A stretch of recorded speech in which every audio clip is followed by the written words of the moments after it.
Thank you for joining everybody. My name is Jeremy Eves. I run the sales team over at Pantos. And welcome to another episode in our monthly webinar series where we go through and educate on-demand transit technology experiences. Sometimes we bring in transit agency partners. Sometimes it's just one of our team that's talking about it. And today, what I want to do is cover this interesting topic of Macrotransit. And if anyone does have any questions, microphones are muted. Please don't ask questions in the chat. I actually can't see it very well. So there is a Q&A button. What that lets you do is it's public questions that anyone can see that's in the attendee group.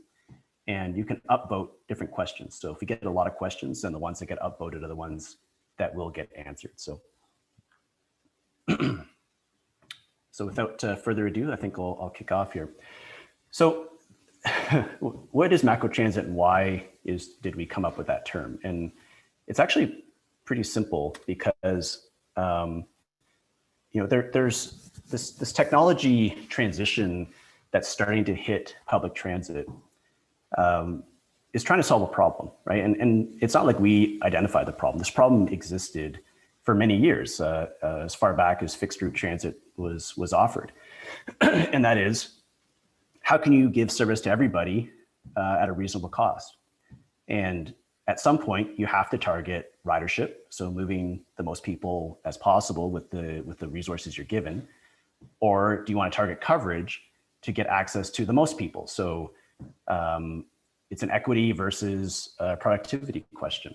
It's a service balance problem that leads to trade-offs, which can lead to empty buses running around in circles, or it can result in transit deserts where no service exists at all. With unlimited money and unlimited time, you could probably service everybody at high intervals if you wanted to, but that just wasn't possible. So a network of fixed routes was established, and a lot of research went into that. And different types of modes of operation, right-sizing vehicles, all sorts of different things have been tried. Mass transit, rail, high-frequency buses, et cetera, et cetera. But the problems have not been solved. They've been mitigated to some degree, but it's not a flexible system. So like we saw with COVID this year, a lot of transits really struggled about how to adapt to that because they had this fixed route network. You can't just cancel service because there's people who rely on it to get to work and social networks and other things like that. And so you can't cancel service to those folks that need it. But then you also have this issue where you don't have enough ridership to support the expense of running all those services together. So software is, not going to say coming to the rescue, but it provides an alternative. Folks have been trying to run dial-a-ride programs since the 70s. Lots of interesting, ways of dealing with a more flexible schedule. But it got unwieldy after, if you're trying to plan, pickups for 5 or 6 different people in an hour, and then across that multiple vehicles, it gets quite hard for a human to figure out how to optimally do that. And so recent years, software and technology has developed to such a degree that you can provide kind of a more bespoke service to your ridership without extremely high cost. And so on-demand transit is kind of taking that place. It's quite a simple experience. It's, I would credit Uber with kind of the genesis of this type of technology where they disrupted the taxi industry. It showcased that you can have a technology to rider experience where the technology takes center stage in assigning trips to vehicles. On-demand transit's purpose is to give that technology to transit agencies to help them with that service balance problem. So it's quite simple. In one way, shape, or form, everybody kind of has a different flavor of how they do this. A rider requests a trip. The trips are automatically assigned to vehicles by the software, and a driver is directed from location to location, stop to stop, using an in-vehicle interface. like I said, similar approaches have been tried in the past, but with technology today, it's a reality. There are dozens and dozens of pilots or services that are out there in the market. The approaches vary. So I talked about the three different, I talked about Uber and Lyft, kind of the pioneers of on-demand. So through a ride hailing approach, trying to match individual rider with a trip or a car.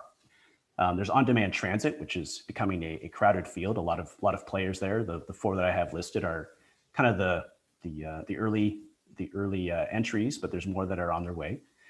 And then Pantonium, which is who I work with, and we felt the need to kind of distinguish ourselves from Microtransit and talk more about a Macrotransit approach. My purpose of this talk today is to kind of explain that differentiation and why it's different and how our approach can solve different types of problems. Because when we launched in September of 2018 with our first deployment in Belleville, everyone kept saying, "Oh, this is just like Microtransit," and these on-demand transit software providers are all the same, and that's not true. They're actually quite different in the way that the algorithm delivers results. There's different ways that you can layer apps and connectivity and APIs and reporting. That's all kind of a software layer on top of how all the algorithms work. And so I want to talk a little bit about that first, meaning that all these services are not equal. So you can't just paint a broad stroke and say, yeah, everybody's the same. And when you dig into it, what we look at is each platform has decided on a way to do optimization or matching riders to vehicles. And with ride hailing, it's really a marketing platform. So Uber wants to match the rider with the vehicle as fast as possible so that person will pay to take that ride. And so they decided that matching was the most important thing. So efficiency is not super critical. Speed efficiency, getting that person to that vehicle is extremely important because that's where their upside is, right? So very similar to a taxi service, which is why that was the first market that they entered and went into. The typical application is taxi style, or in transit, a first mile, last mile approach. You wouldn't want to deploy an entire transit system based on this model. It gets very expensive very quickly. And I don't need to tell you about the different use cases that you can research and find out those use cases on your own, but it does get expensive very quickly. Then steps in Microtransit, which is a pooling algorithm, which identifies vehicles that are going in the same direction for the requested trips. So it's trying to multi-load people that are kind of going in the same pathway it's already established for that vehicle with some minor changes along the way. The preference there, and you can see this in the way that the deployments are structured, it's small service areas and small vehicles. Now, it is early going in these pilots and in these deployments, so there's not a lot of data out there. I don't work for any of these guys, so what we do is we try and figure out their operation based on the details of the deployment. And so when you start looking at how deployments are formed, you can actually make some pretty good guesses on how their algorithm is structured.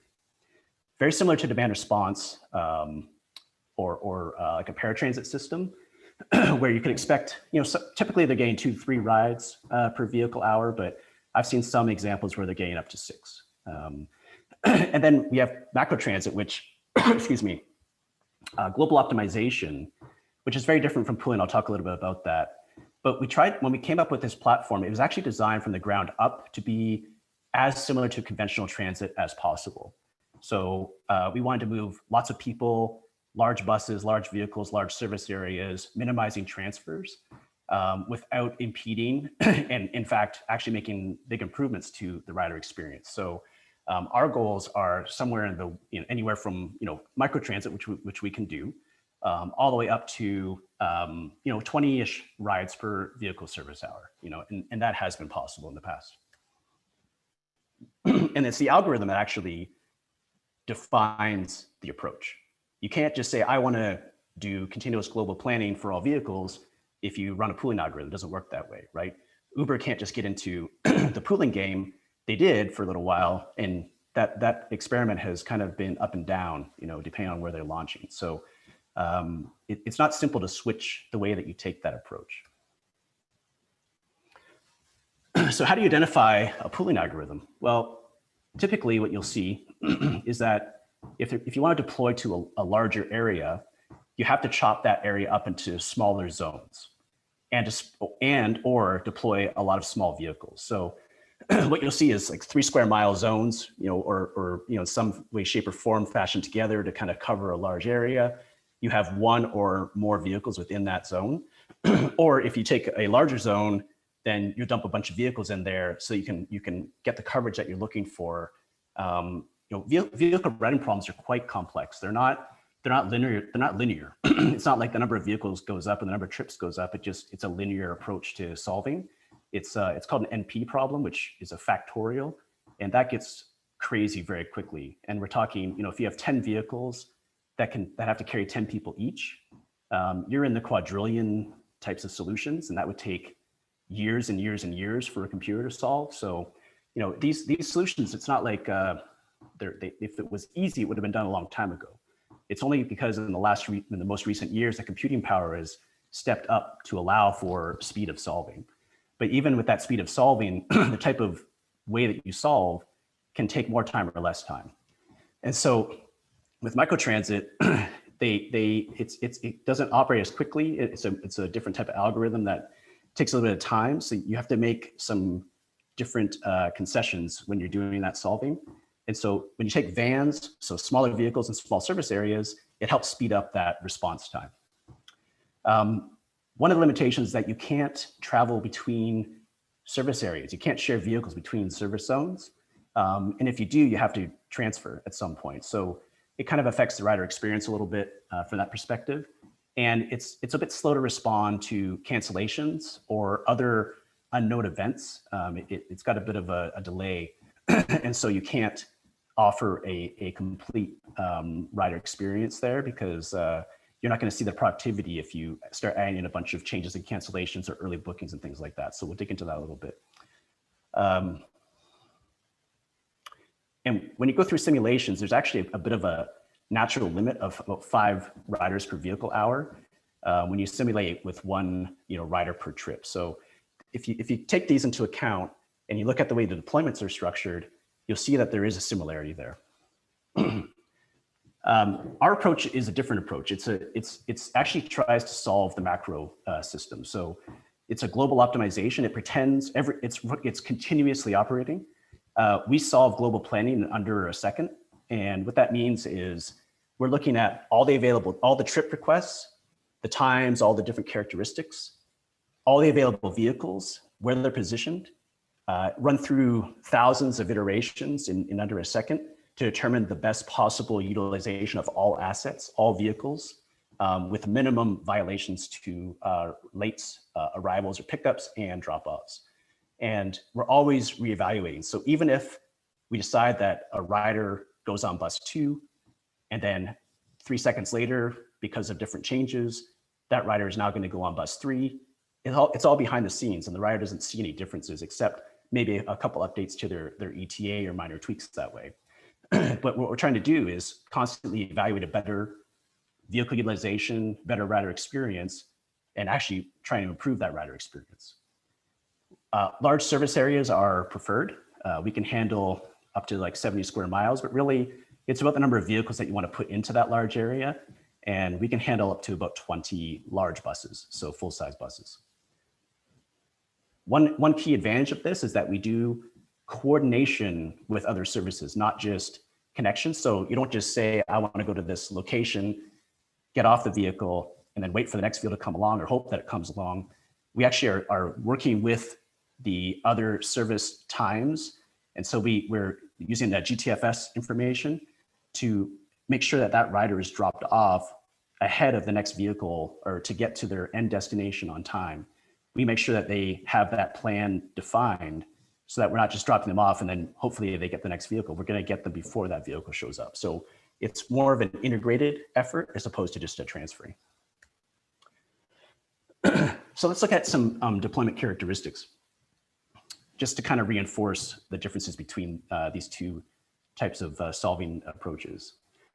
So if you look at just a variety of microtransit deployments, I've tried to pick some from each of the different providers out there. We've got Sault Ste. Marie, who is looking for a solution for underperforming fixed routes on Sunday evenings. They had a fixed bus count in operation of 9. Again, I'm trying to find information because there's not a lot of data that gets released from some of these deployments, but last news story that I saw, they were able to save 1 bus. So it's not what I would consider to be a large service area, but it is a mid-sized city, 75,000 people. But it's not the ideal microtransit case. They're running 8 vehicles. I know that they're hoping to save a little bit more than that, but at this point, they're currently running 8 as far as I know. San Antonio, Texas, it was a RideCo deployment. They have a case study on their website that says that it's a 19 square mile service area, so bigger than a traditional microtransit type of service area. But they did have to deploy 13 Dodge Caravans to provide the coverage and productivity, rider experience that they would need to do for that 19 square mile area for 3 fixed bus route replacement. Durham, Ontario just launched in the fall with Spare. They chopped up the microtransit zone into 30 different zones with connection points to fixed routes. From what I read, it was 4 dedicated vans for the microtransit zones, and then some determination of when to send trips to outsourced taxis in the different areas. So kind of a combination of vans and third-party outsource. And then the last one that I just read was Jersey City, New Jersey. And they basically replaced a good portion of their fixed routes with VIA. And the last story I saw is that they had a 26 vehicle count for a 19 square mile area, 24 vans and 2 cars. So they are very happy with the ridership, as is every transit agency who deploys a new technology, because it's a new technology and riders all appreciate it. But you got to dig in onto the cost factors of deploying a large number of vehicles over a smaller service area, or carving up a lot of service areas and still deploying a large number of vehicles. It's not me to judge whether it's a good deployment or not. It's all about the questions that you ask and the goals that you have, and understanding what options exist out there for you. To contrast that a little bit, we just finished up a 6-week data analysis from our recent deployment in Sioux Falls. It's a town of, or city of a couple 100,000 people. Our area that we're servicing is 25 square miles. We're using stop to stop there, 327 active stops, full day on Saturdays. Originally, they were running 9 buses to service the fixed routes in that area. And they put out an RFP to try and see if they could get some efficiencies deploying to an on-demand solution and actually not keeping any fixed routes. It's important to understand that before the deployment, 79% of riders had to transfer at least once, and 19% of riders said it took longer than 45 minutes for their trip.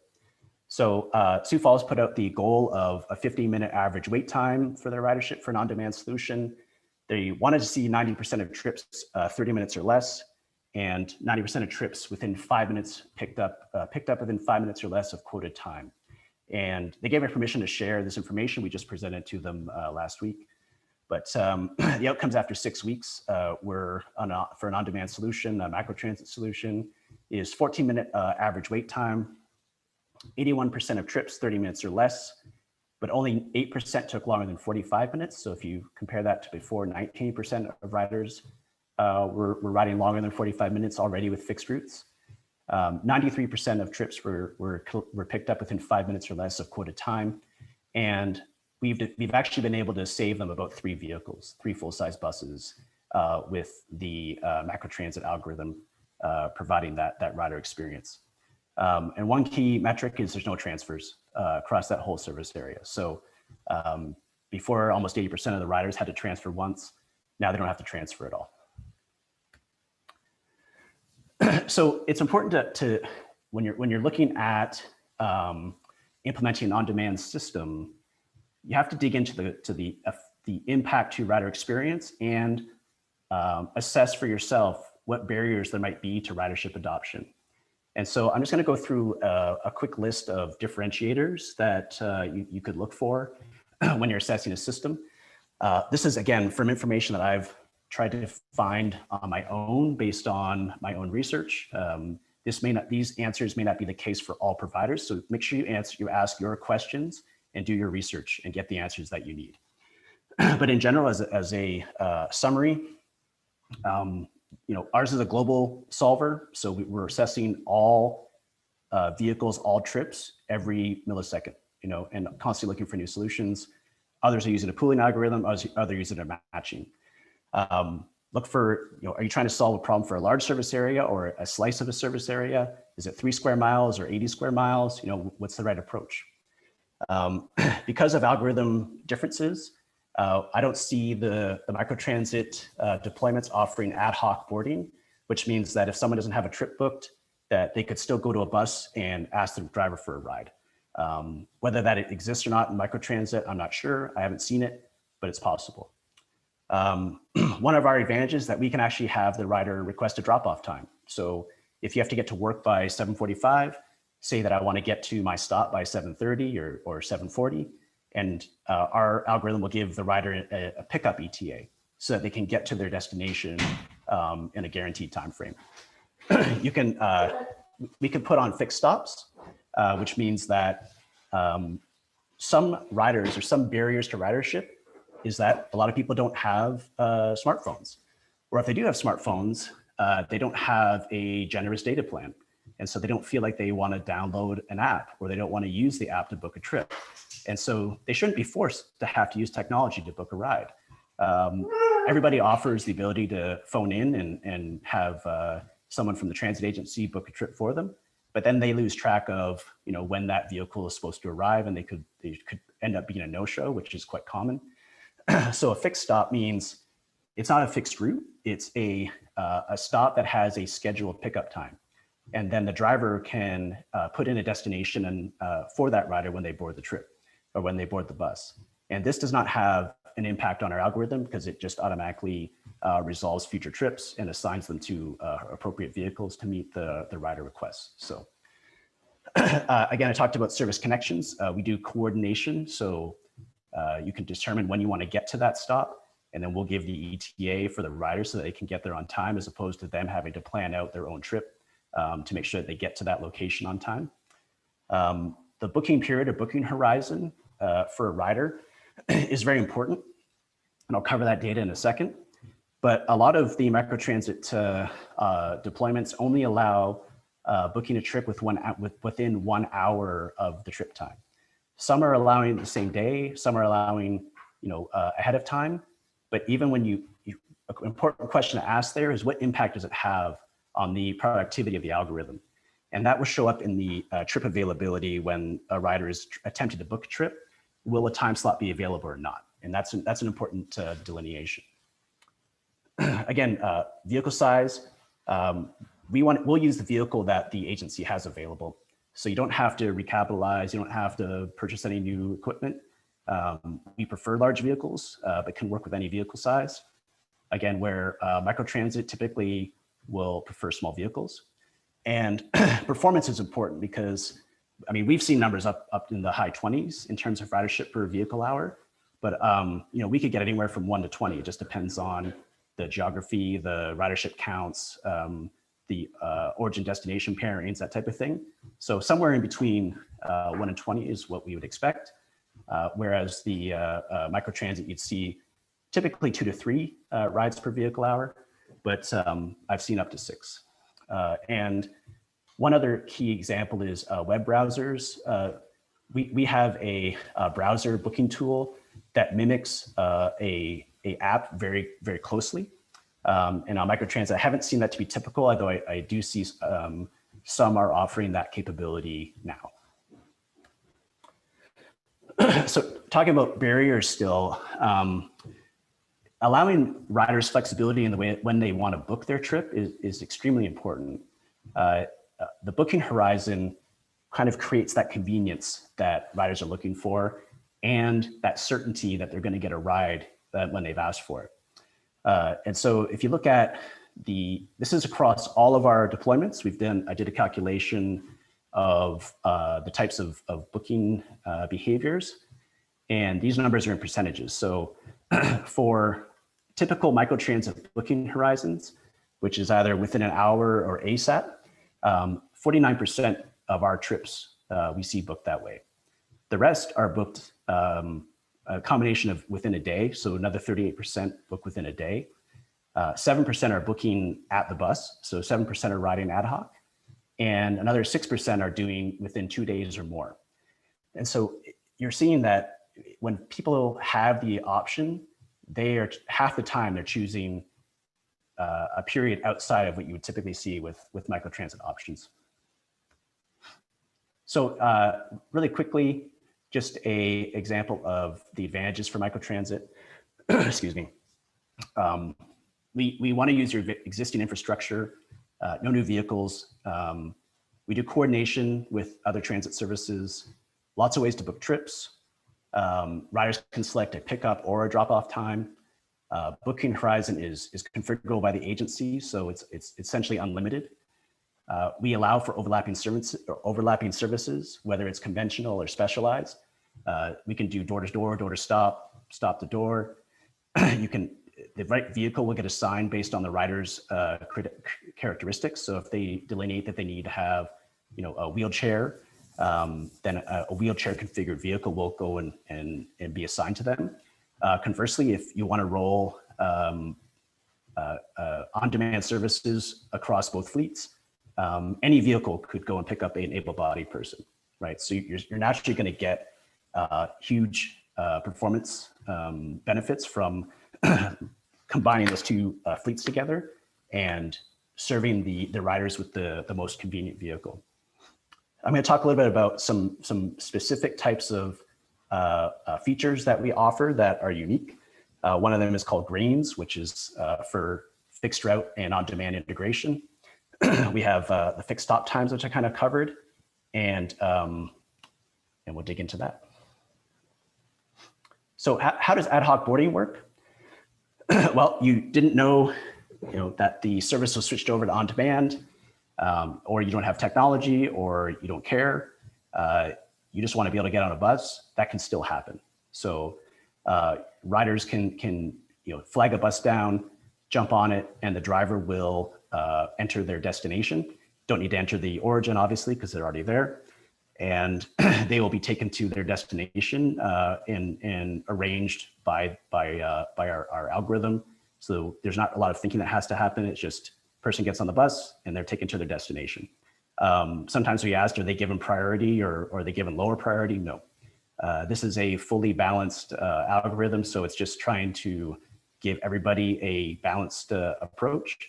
And potentially this person jumping on this bus may have made someone else's life a lot easier.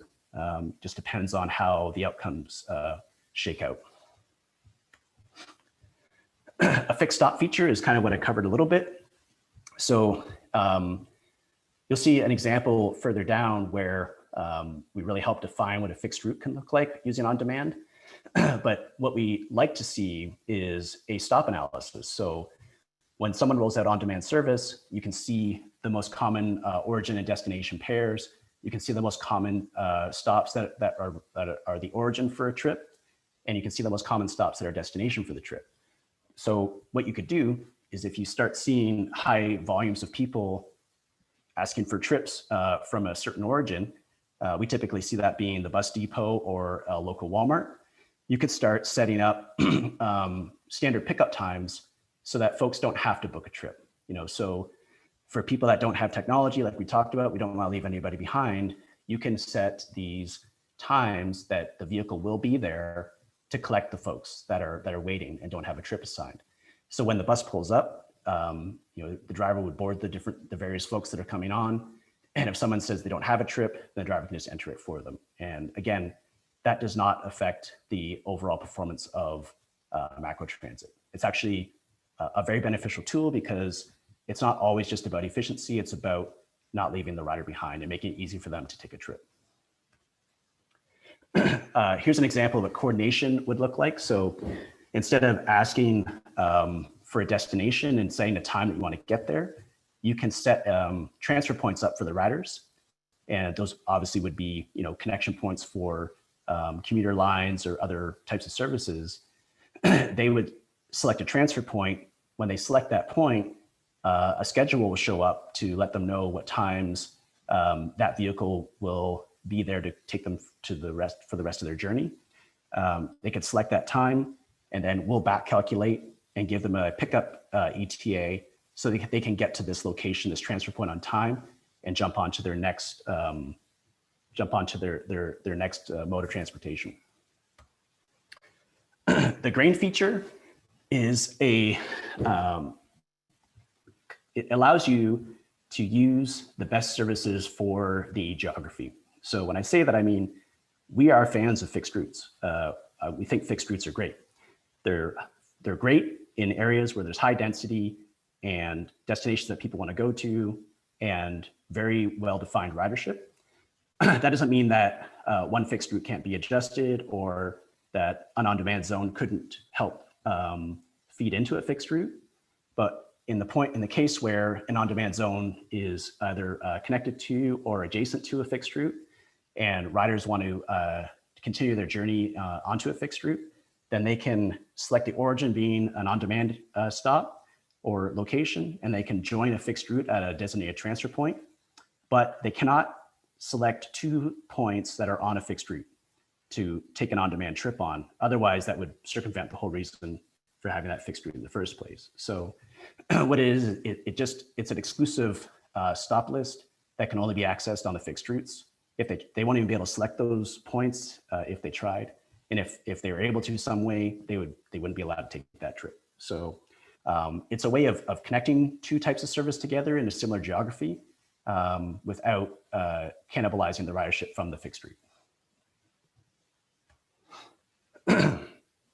Here's just kind of a sample list of the deployments that we've put out in the last 18 months or so. COVID has been a lot of fun to deal with. I'm saying that in jest, obviously, but it has opened up agencies to this idea a little bit more. Maybe they were more reluctant in the past, but now they're interested in it. I won't go through each one of these in general, but just a couple of highlights. City of Stratford deployed us on Sundays. They just recently expanded to Saturdays, and we're having success there. So now running fully on demand in Stratford, Ontario for Saturdays and Sundays. Lafayette, Colorado is more of a microtransit style deployment, but it's a flex ride system in the RTD Colorado area. Chatham, Ontario, we're serving the entire town in the evening with 2 buses instead of 5. Very short wait times, very short ride times over there. Rogers, Arkansas replaced their fixed routes with on-demand and saw a ridership increase. Again, very short wait times, very short ride times, and only running a couple vehicles there. And so if you want to dig into a full circle case study with Belleville, this was our first deployment. No one had any idea how this was going to go. We had a lot of hopes and dreams about what this could do. We had some hypotheses of how this was going to work, but what we ended up delivering was far surpassed what we thought was possible. So I'll just tell that story a little bit. They had a fixed route that went around the exterior of the city. Weren't getting much ridership at all. 20, 30 riders a night, running service for, I think it was 3 hours for 2 buses running at 30-minute headways. So nothing to lose by trying something new, basically. And so we opened up night service for the entire city. So that increased availability of the service by 70%, no transfers at all, and they were going to run just with 2 vehicles. So we managed to deliver on that service. we grew their ridership by 300%. And actually, they had such a growth in ridership, they ended up going from 2 full-size buses to 5. Now that 5 wasn't for the whole duration of the service. It was just during the peak times that we identified through data analysis. And what you're seeing on the left-hand side of this slide is just some of the information that you can glean from an on-demand solution, which is origin destination pairs, most popular pairings for origin and destination. Typically, like I said, up in that north, number 475 is the Walmart, and then the lower number 1 is the terminal. And so what it did is it generated heat maps for common pathways. A lot of data was collected. On its own, it was a very interesting story because there's no transfers, rider experience dramatically improved, and actually grew night service, which no one thought was possible in Belleville. But then COVID hit in 2020. Paul at Belleville had an opportunity to make some changes, and he had the technology to do it. And they made the decision to suspend all fixed routes and only operate all day, 7 days a week on demand. And so that was the first larger city to take that initiative. And what it did is save a serious amount of operating expense without sacrificing rider experience. And they didn't have to put a ton of buses out there because ridership had already dropped by 80% anyway. So it was a good mitigating strategy. And I think that they're very happy that they had that technology available to them. When they fired back up in I guess it was August, September of last year, it became clear that demand had gotten so high for evening service that it was time to go back to establish some fixed routes to move a higher volume of people on those lines. And so with the data that we provided, they're able to redesign their fixed route network to accommodate the travel patterns of their ridership. So the riders told them what they wanted and they delivered. And so the orange and blue are new routes for night service, and the remaining yellow stops are now running on demand. And so it's that grains approach where riders can go anywhere on demand, any yellow stop they can travel to with an on demand. And if they want to travel on any of the routes, they have to either get on a stop that's on the fixed route, or they have to transfer to that fixed route to continue. So, in a nutshell, with Macrotransit, we designed this from the ground up with transit in mind. And our goal is to improve the quality of life, to improve the access and convenience of public transit, deliver transit agencies productivity, and combine that with all the social GHG, environmental reduction, GHG reductions, and operating costs or economic outcomes, where with the service hours that are saved through the reduction of having to run vehicles, you can add different services, right? You can service areas that hadn't been serviced before, or you can provide additional service hours to times where people have been asking for it, like nights and Sundays is typical of what we see. So here's my email address if you have any other questions on top of what we covered today. And I'm going to turn it over to the Q&A. Okay. So right now we've got for ad hoc boarders, how do we know where they want to alight? So where they want to get off.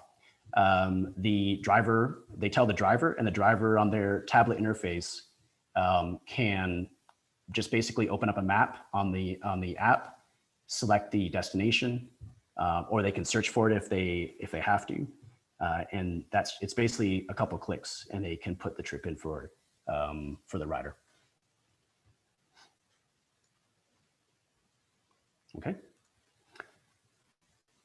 How is payment collected? That really depends on the deployment. So what does the transit want? So the transit agency can make the decision of how they want to collect payments. Most of them are currently opting for fare boxes. So that is how it's being collected right now. But integrating with a payment provider is pretty simple. So it's just a matter of just being the APIs connected and make sure the rates are set up correctly. So there's no barrier there for payments, but typically the agency is invested in their fare boxes or their tap payments or whatever. So I think that they're happy using those. Larger agencies, I think, are looking for a more integrated payment solution. So you just have to figure out what's the important things to focus on for the deployment and not get caught up in these types of details, because the riders, they just want to take the bus, So what we're finding is simplicity is the key, and not making too many changes at once. So I wouldn't force them to use an app right away to make payments, let them get used to it for a while. and then they can, then you can start making incremental changes after the deployment goes live. What's the best place for Macrotransit? I would say anywhere that's outside of high density areas. Like the whole point is to replace underperforming fixed routes, right? Reallocate resources. What we typically see is that in areas where fixed routes are not performing, so some people have different thresholds, right? It's either 15 rides per vehicle service hour or 10, or you could just look at the lowest performers of your group, maybe the lowest 15% or something like that. Then you determine, okay, if they're kind of adjacent to each other, can we open up to a larger service area, or do we have to keep them in smaller areas so that it's just a kind of a natural geographical fit? Like I said, we like bigger service areas because it allows for more flexibility in the rider destinations to get access to points of interest.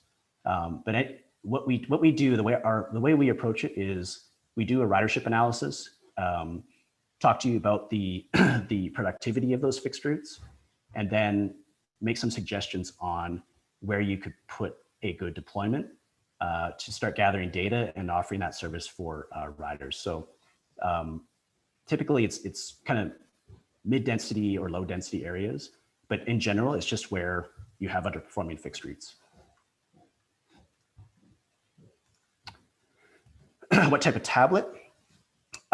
It's not an expensive tablet. We were using Samsung Galaxy S2s the last time I checked. I think they might have been discontinued. So the S3, whatever. It's not the latest version. I mean, I think you could go a couple of years old and still be okay with the functionality required for our app. And so I think the last check was about $600 per tablet. And it's not Wi-Fi. You have to get a data plan. And we typically recommend that it's about 3 to 5 gigabytes if you're running Monday through Friday for several hours. So, what types of studies have been conducted to service low-income neighborhoods or for vulnerable groups? Will there be concession harmonization in place to support equity? If someone could elaborate on that, I would like to know. But for what we typically see, and mainly what I want to elaborate on is concession harmony. I don't know what that means. So if you could elaborate on that, I'd appreciate it. But what types of studies have been done? We actually had a study done with the U of T on the social benefits of on-demand, and they actually contacted the ridership that's using it in Belleville to determine what social benefits were provided to them, getting access to work or employment that they didn't previously have access to, and a variety of other things, including vehicle ownership and et cetera, et cetera. For low-income neighborhoods where you don't see a lot of technology adoption or limited technology adoption, this is where I think fixed stops come into play. And that way folks don't have to be pulled along. That was one of the biggest criticisms of ride hailing, is that it only targeted the most affluent users of public transit. And to take a $13 Uber ride in the city is no problem for a young professional, but for someone making a minimum wage, that's a huge barrier. And so it's important for on-demand technology to address that. And I think that by kind of readapting on-demand, you don't have to go to those neighborhoods every single, every 15 or 30 minute hour of the day, but you can post scheduled pickup times where a vehicle will be there at certain locations so that you're not leaving those folks behind. The second thing is to offer kiosks for boarding at transit hubs. And that way they can just self-select. And as always, having a dispatcher available to take phone calls and book trips, I think that's extremely important.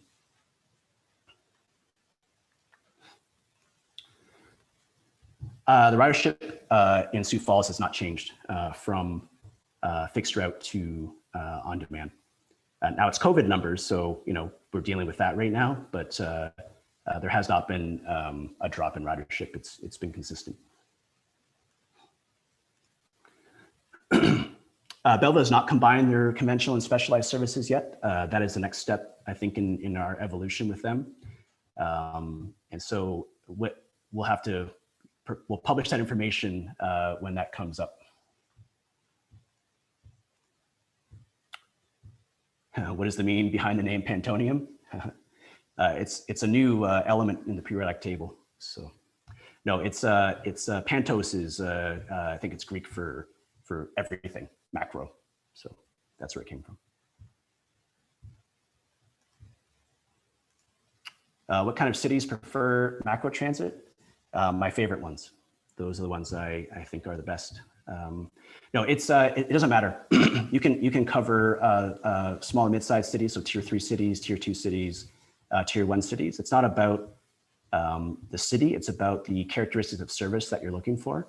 And if you want to provide a experience for your riders that does not revolve transfers, it maximizes utilization of your vehicles. So again, if you're not getting the ridership that you're hoping for from certain routes or certain services, then our software can provide the type of horsepower that it would take to increase that utilization.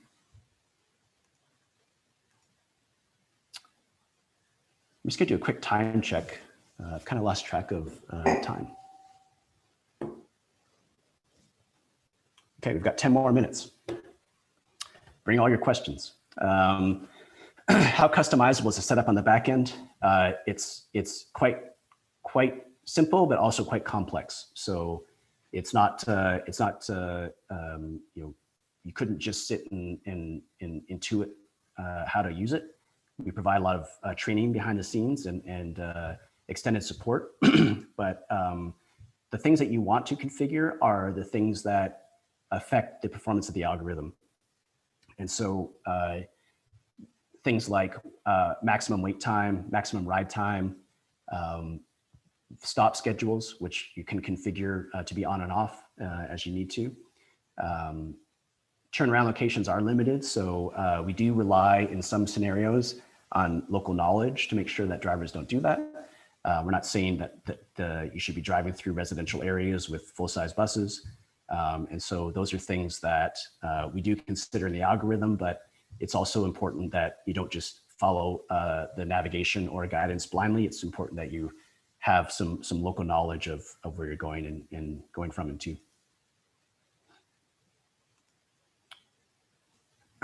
How does the system handle situations where a driver makes a wrong turn or gets behind system? Yeah, the whole system adapts in real time. It's taking in dozens of variables all the time, and when it's running through its continuous planning algorithm, it's basically playing a chess game with transit. So it's projecting all possible moves and then picking the right one. And depending on how behind that vehicle is, that vehicle may lose trips because it will no longer be able to service them on time. And so that's the good news. It's self-healing. It doesn't have to, those trips don't have to be sent a late notice. If they are going to violate excessively on the pickup times, then they could get moved around and get pushed to other vehicles.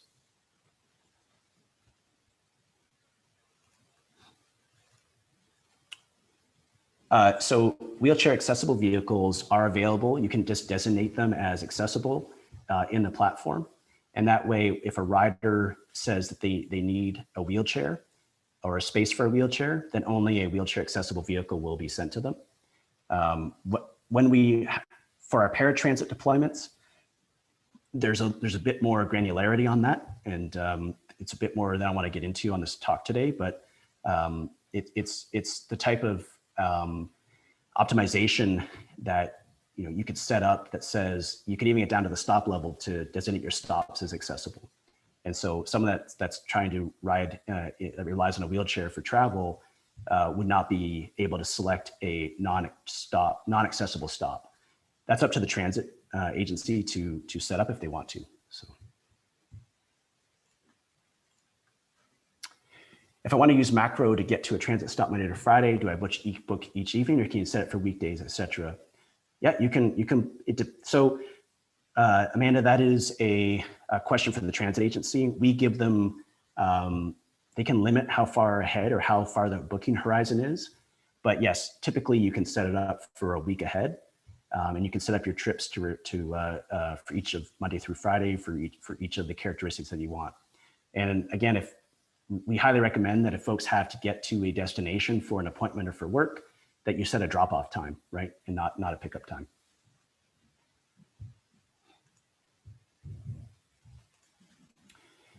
Is it possible to have a bus or in-app stop annunciation or notification? If so, how is this done? Yeah, you can get notifications. Notifications will pop up on the rider app for when the bus is on its way to pick you up, and then another notification when you're getting near your destination. And so that's done in the settings on the apps.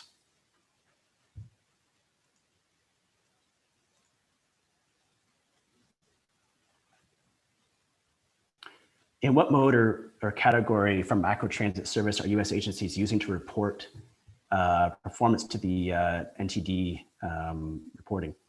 Is on-demand performance separated from purely fixed route scheduling and the reporting? That's an interesting question. I don't file those reports, so I don't actually have an answer for that. I believe that they report it as a on-demand or demand response, but I actually would have to clarify that and get an answer for you. It's a good question. It's not something I've actually asked folks before.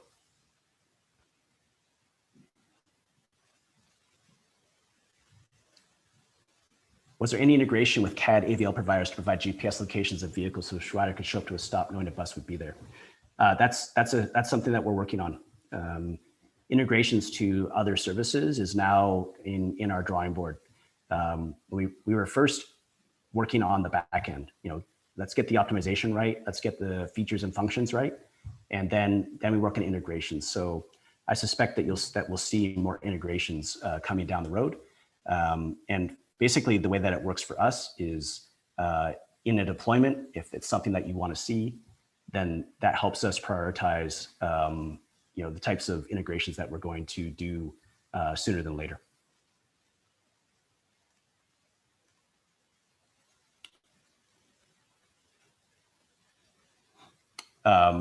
Question about integration with onboard bus hardware. Right now, it has to be run on Android tablets, and any other requirements like that would have to be figured out kind of deployment by deployment. So without knowing the device and the work that would take to do that, unless it's running Android right now, that would not be possible.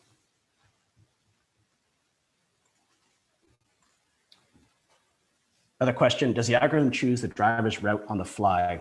So when a new destination pickup is entered, or is the route at the driver's discretion?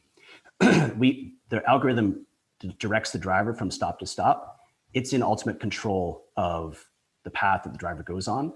Any deviation to that will cause potential lateness down the road for other riders. So we really discourage drivers from improvising when they're driving, because it could really especially during peak periods, periods of very busy times, it could really affect other people's experiences. So we keep control of the routing. Now, dispatchers can make adjustments behind the scenes if they have to. So it's not like there's no way to change anything, but we heavily advise not to do that.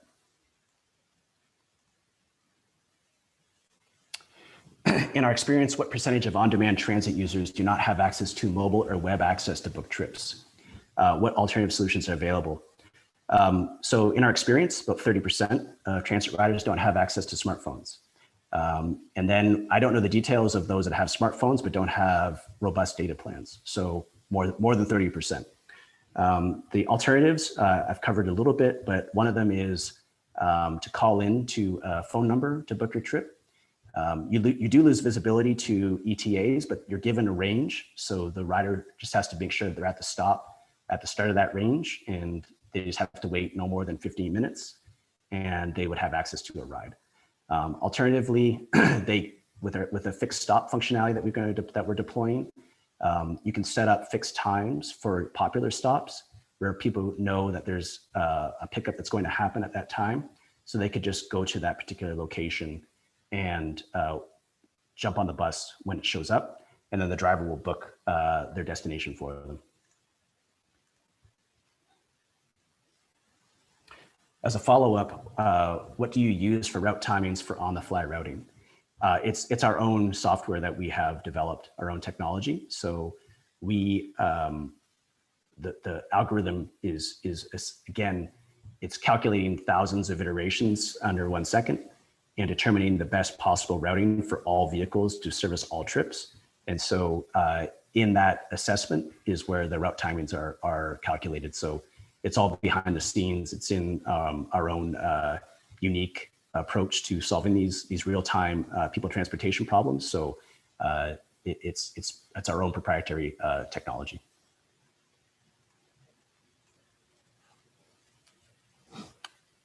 Well, looks like we've headed the end of our session, and it looks like I think I've covered most of the questions that were asked. So I do appreciate all the engagement. Again, if you have any other specific questions, feel free to email me. I appreciate those that took time in their day to sit down and go through this with us. Hope you learned something. Every time I dig into something like this, I continually learn more and more about the power of on-demand and what's going on in the marketplace. And again, thanks for spending time with me on my birthday. And we'll see you guys next time. We're running webinars every month. And so the next one, I believe, is about a regional approach to on-demand, focusing in on a one-click, one-call methodology. Have a great rest of the day, and we'll see you again.